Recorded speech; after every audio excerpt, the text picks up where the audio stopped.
દુનિયામાં કાળીનો એકો છે આજે મેરડીનો કાળીનો એકો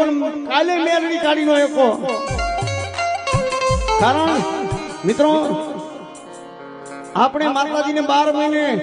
મેરડીને તાવો જમાડતા હોય ને 12 મહિને 12 મહિને મેરડીને તાવો જમાડતા હોય તો એમાં કે મારી માને જમાડું છું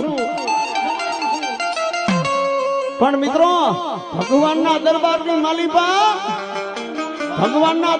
માલિબા 360 થી મારી મેલડી તાવો જમે છે હવે ક્યાં જમે છે અને પાછી સવારનો પ્રભાતનો પોર થાય સૂરજ રવિ ભાણ ઉગી જાય સૂરજ રવિ ભાણ ઉગે ની પેલા તો મારી મેલડી તાવો જમી લીએ અને 360 થી મારી મેલડી તાવો ખાયો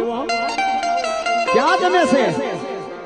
તો બાપ સૂર્ય રવિ ભાણ છે ને એના પિતાશ્રી કશ્યપ મુનિ જેને કહેવાય સૂર્ય રવિ ભાણ છે ને એના પિતાશ્રી સૂર્ય રવિ ભાણ છે ને એવા કશ્યપ મુનિના રાજની માલિબા મારી મેલડીની ડેગું મડાવ્યો દી ઉગે અને બાપ મારી મેરડીનો તાવો થાય અને ઈ તાવાની પ્રસાદી લઈને બાપ પછી તો સૂર્ય રવિ ભાણ ઉગે ભાઈ